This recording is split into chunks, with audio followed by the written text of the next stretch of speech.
With the outbreak of the coronavirus pandemic, I started a regular conversation with you that came to be popularly known as fellow Ghanaians.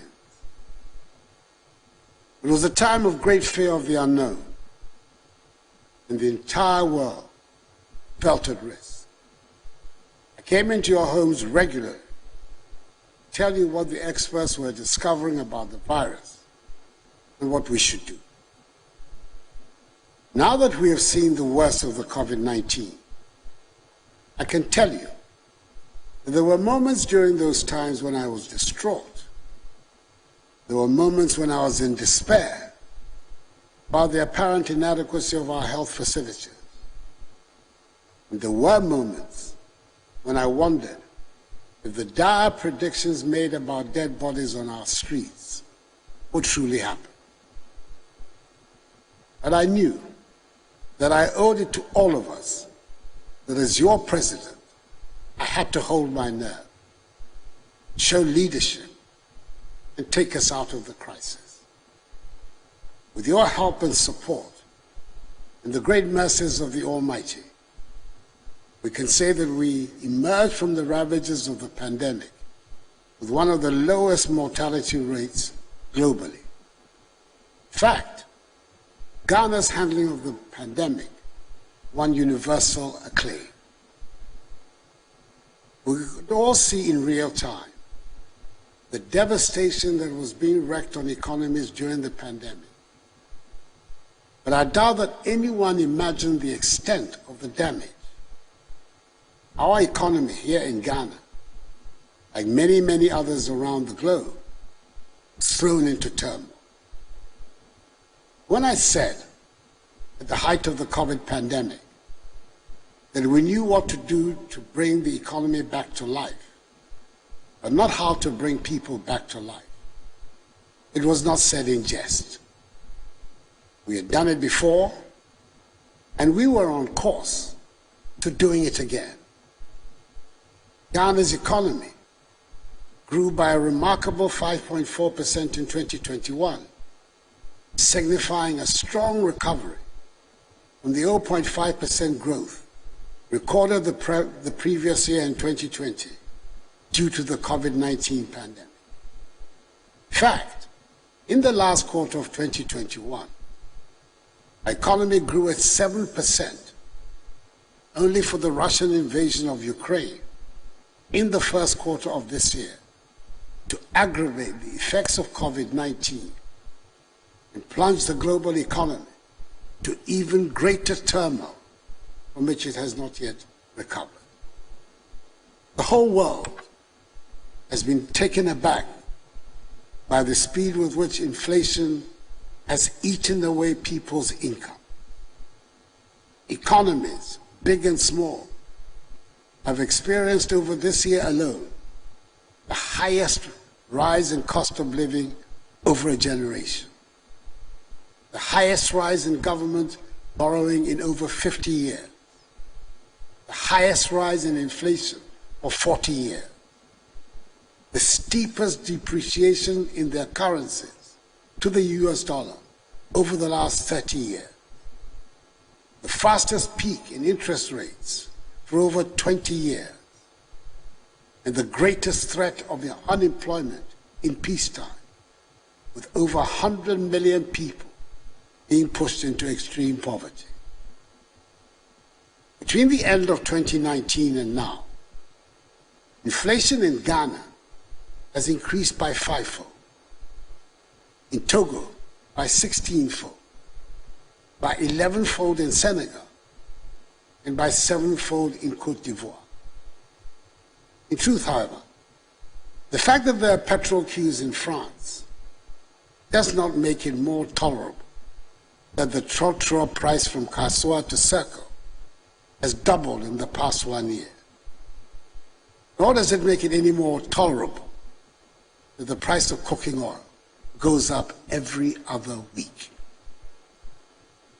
It is important to state mentioning the increases in prices worldwide is not meant to belittle the scope of suffering here, but simply to help us put things into some perspective. Hopefully, learn some useful lessons about how other people are coping. Fellow Ghanaians, this is why I'm back in your homes this evening, to ask for your support as we work together to get our economy back into good shape. In April, after the cabinet retreat of the first quarter, in recognizing the deteriorating macroeconomy, my government announced a 30% cut in budgeted discretionary expenditure and a 30% cut in salaries of the President, Vice President, ministers, deputy ministers, MMDCs, and political office holders, amongst other measures.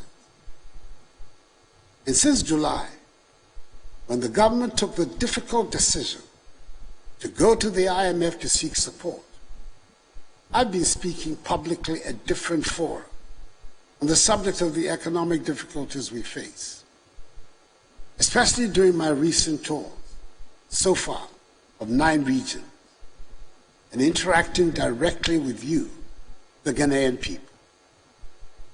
It is also true that many of you have felt the need for me to come back to the fellow Ghanaians format that brings us all together. For us in Ghana, our reality is that our economy is in great difficulty. The budget drawn for the 2022 fiscal year, that is this year, has been thrown out of gear, disrupting our balance of payments and debt sustainability, and further exposing the structural weaknesses of our economy. We are in a crisis. Do not exaggerate when I say so. I cannot find an example in history when so many malevolent forces have come together at the same time. But, as we have shown in other circumstances, we should turn this crisis into an opportunity to resolve not just the short-term urgent problem, but the long-term structural problem that continue to bedevil our economy. I urge us all to see the decision to go to the International Monetary Fund in this light. We have gone to the fund to repair in the short term our public finances and restore our balance of payments, whilst we continue to work on the medium to long-term structural changes that are at the heart of our goal of constructing a resilient, robust Ghanaian economy and building a Ghana beyond aid. I'm able to report to you, my fellow Ghanaians, that the negotiations to secure a strong IMF program, which will support the implementation of our post-COVID-19 program for economic growth, and additional funding to support the 2023 budget and development program, are at advanced stages and are going well. We're determined to secure these arrangements quickly to bring back confidence and relief to Ghanaians. We're working towards reaching a deal with the IMF by the end of the year. This will give further credence to the measures government is taking to stabilize and grow the economy, as well as shore up our currency. I know that the increasing cost of living is the #1 concern for all of us. It is driven by fast escalating fuel prices at the pumps, which is caused by high crude oil prices on the world market and our depreciated currency. I know that this is putting intolerable pressure on families and businesses. I know that people are being driven to make choices they should not have to make. And I know that it has led to the devaluation of capital of traders and painfully accumulated savings. Furthermore, Government is working to secure reliable and regular sources of affordable petroleum products for the Ghanaian market. It is expected that this arrangement, when successful, coupled with a stable currency, halt the escalation of fuel prices and bring relief to us all. I hear from the market queens also that another factor fueling the high prices is the high margins that some traders are slapping on goods for fear of future higher costs. I say to our traders, we are all in this together. Please, let us be measured in the margins we see. I have great respect and admiration for the ingenuity and hard work of our traders, especially those that take on the distribution of foodstuffs around the country. Now, I would hesitate to join in calling them names. I do make a heartfelt appeal that you all keep an eye out for the greater good and not try to make the utmost profits out of the current difficulty. The language that every market woman, and indeed every trader in our country understands. Let me say that the basic problem we face is that we're not making as much money as we need to spend. What little money we do make is going to pay for the debts we have contracted to fund the development projects we must have. Not enough of us are paying our taxes. Not enough of us are producing to generate the revenues that we need. Nevertheless, my ambitions for Ghana remain high. All our children should be educated and trained with skills that will enable us to be competitive in the world. We need to close rapidly the infrastructure gap. We need to build a world-class healthcare system. And we need to build confidence in ourselves to make ours the happy and prosperous place it deserves to be. I believe we can and we will find the means to achieve these goals, even if the immediate measures we have to take are painful. At the just ended cabinet retreat at Peduasin, the government agreed on the framework for the post-COVID-19 program for economic growth and the IMF support for its implementation, as well as the work being done by the Ministry of Finance in preparation for the 2023 budget. At the retreat, we took some firm decisions to put us on the path that will take our nation out of the current economic difficulty. Let me try and give you an outline of the main decisions without getting into the technical language that baffles many of us. To restore and sustain debt sustainability, we plan to reduce our total public debt to GDP ratio to some 55% in present value terms by 2028, with the servicing of our external debt pegged at not more than 18% of our annual revenue also by 2028. We're committed to improving the revenue collection effort from the current tax revenue to GDP ratio of 13% to between 18 and 20% to be competitive with our peers in the West Africa region. The Ghana Revenue Authority is rolling out an extensive set of measures to support the enhanced revenue mobilization. All of us must do our patriotic duty and support the GRA in this exercise. We're aiming to restore and sustain macroeconomic stability within the next 3 to 6 years. Focus on ensuring debt sustainability to promote durable and inclusive growth while protecting the poor. We've decided to review the reforms in the energy sector, capping of statutory funds, implementation of the Exemptions Act, and a new property rate regime. We've also decided to continue with the policy of 30% cut in the salaries of political office holders, including the President, Vice President, Ministers, Deputy Ministers, MMDCs, and SOE appointees in 2023, just as we will continue the 30% cut in discretionary expenditures of ministries, departments, and agencies.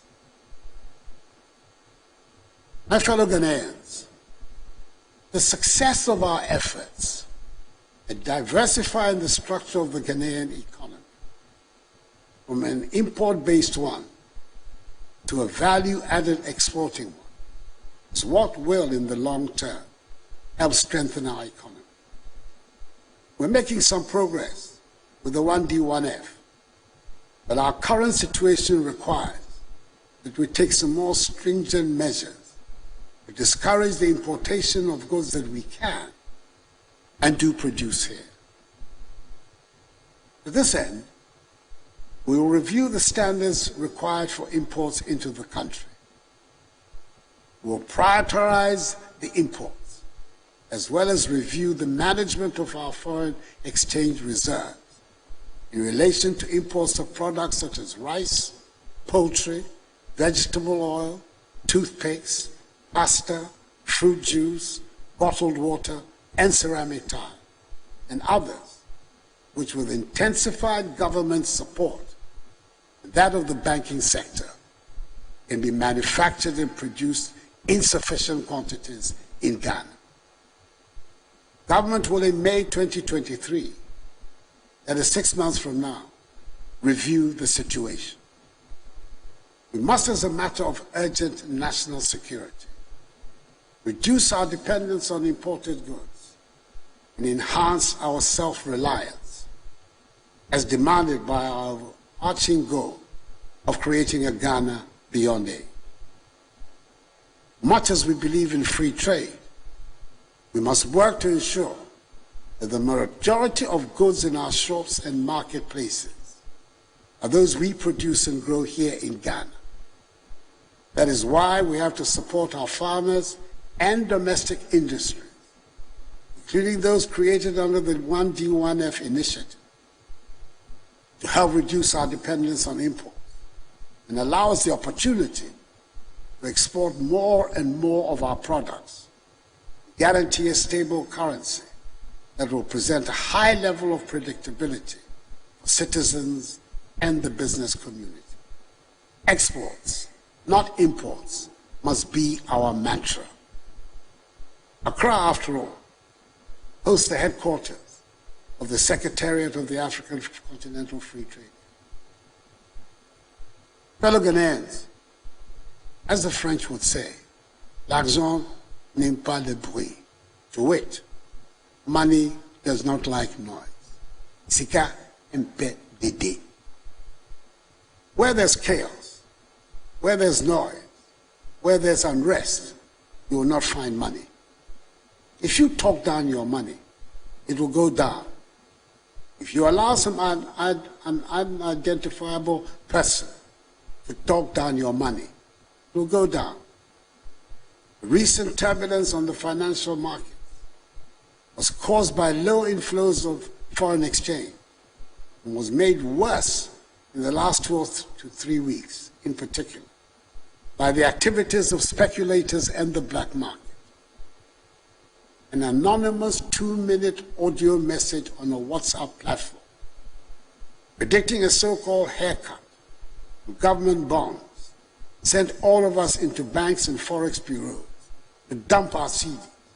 And before we knew it, the CD had depreciated even further. All of us can play a part in helping to strengthen the CD, having confidence in the currency and avoiding speculation. Let us keep our CD as the good store of value it is. For those who make it a habit of publishing falsehoods which result in panic in the system. Say to them, the relevant state agencies will act against such persons. Indeed, some steps have been taken to restore order in the foreign exchange markets, and we're already beginning to see some calm returning. We will not relent until order is completely restored. The following actions have been taken thus far. 1. Enhanced supervisory action by the Bank of Ghana in the Forex Bureau markets and the black market to flush out illegal operators, as well as ensuring that those permitted to operate legally abide by the market rules. Already, some Forex bureaus have had their licenses revoked, and this exercise will continue until complete order is restored in the sector. 2. Fresh inflows of dollars are providing liquidity to the foreign exchange market and addressing the pipeline demand. 3. The Bank of Ghana has given its full commitment to the commercial banks to provide liquidity to ensure the wheels of the economy continue to run in a stabilized manner till the IMF program kicks in and the financing assurances expected from other partners also come in. 4. Government is working with the Bank of Ghana, the oil producing and mining company, to introduce a new legal and regulatory framework to ensure that all foreign exchange and from operations in Ghana are initially paid to banks domiciled in Ghana to help boost the domestic foreign exchange market. 5. The Bank of Ghana will continue and enhance its gold purchase program. I'm confident that these immediate measures designed to change the structure of our balance of payment flow, sanitize the foreign exchange market, ensure that the banks and Forex Bureau operate along international best practices, together with strengthened supervision, will go a long way to sanitize our foreign exchange market and make it more resilient against external vulnerabilities going forward. Over the course of this week, I've had several fruitful engagements with the Trades Union Congress and Organized Labor, Ghana Employers Association, the Association of Ghana Industries, the Ghana Association of Banks, Private Enterprise Federation, the Association of Forex Bureau Operators, the Association of Market Queens and Women, all of whom represent important stakeholders of the Ghanaian economy. They expressed their concern and proposed solutions on how best to solve our problem. I've been encouraged by the enthusiasm of these interest groups to help government to address these challenges. I intend to continue these engagements with other groups. I also want to assure all Ghanaians that no individual or institutional investor, including pension funds, and government treasury bills or instruments, will lose their money as a result of our ongoing IMF negotiations. There will be no haircuts. So I urge all of you to ignore the false rumors. Just as in the banking sector cleanup, government ensured that the 4.6 million depositors affected by the exercise did not lose their deposits. And you know, minim sɛ asnat asetena mu ayɛ den nanso mo bi ampa aba wokɔ so nya gyigye wɔ aban no mu nhyehyɛeɛ a ɛtumi ma free SHS any one district one factory ɛbaa mu no nhyehyɛeɛ a ɛboa ma yɛtumi pam corona yare no free ɔman no mu saa nso na maban ɛtoto nneɛma yie saa mmerɛ Emma Ahoto Abba Omamu. Na minim se, Idieno, a woman, excess, a corner, a unyankupon, the co. Amen. Like any be a wa. Sinyaka, Nyakashigbe, Eano, ni Nahimo, a yeli ake, Bajiano to, ni honey free SHS Bani. Bajiano to, ni honey this one district, one factory Bani. Bajiano to, ni honey. When you was sure Corona head, Ela Keshi wa manemi. Akano ni miam lalo, Bato Bujiano to Koni, Ijole, Abami. Ejake, ni hemo, ke yeli ake, ta numotani. My government has always been cognizant of the importance of implementing policies and social interventions to relieve Ghanaians of hardships. It is for this reason that over the first 5 years in office, the government reduced electricity tariffs cumulatively by 10.9%. We provided free water and electricity, as well as reduced tariffs for the entire population during a whole year of the COVID-19 pandemic. We increased the share of the District Assembly's Common Fund to persons with disabilities by 50%. We exempted Kayaye from market toll. We expanded the LEAP by 150,000 beneficiaries. We expanded school feeding from 1.6 million children to 2.1 million children. We restored teacher and nursing training allowances. We absorbed the cost of BC and YC exam registrations for parents. No guarantor is now required to obtain student loan. The Ghana card is sufficient, and we have implemented free TVET, as well as free senior high school education. It is obvious, fellow Ghanaians, that you have a government that cares. We are determined to restore stability to the economy and provide relief. Well, in all of us are in this together, and asking for your support to rescue Ghana from the throes of this economic crisis. I have total confidence in our ability to work our way out of our current difficulty. We are not afraid of hard work. We will triumph, as we have triumphed many times before.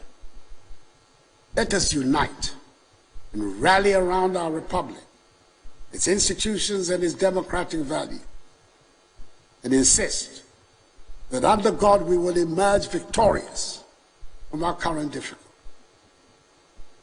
But this too shall pass, as the battle is the Lord. I'll be coming regularly to keep you updated on the measures your government is making to move our country forward and tackle our economic challenge. God bless us all in our homeland Ghana. Make her great and strong. Thank you for your attention. Have a good evening.